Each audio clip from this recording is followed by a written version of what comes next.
Hi everyone. Today I am singing Shri Ganeshastakam.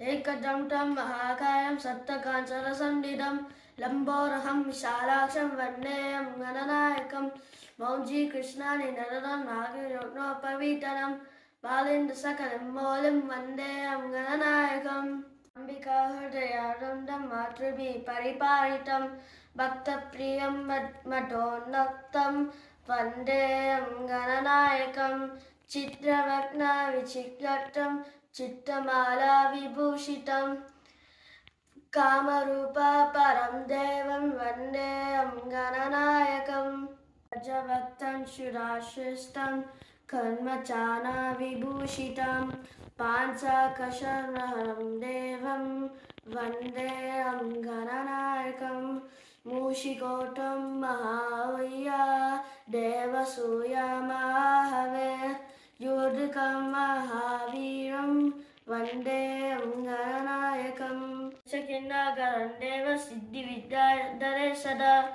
Sumakdatam Mahabhuham Vandeyam Gananayakam Sava Vigna Haram Devam Sava Vigna Vivarjitam Saraswati Prabhataram Vandeyam Gananayakam Ganastakam idam punyam Bhattikaya patenara Vimuktate sabappayo Sagaloka sagacchati. Thank you. Please do like and subscribe to my channel.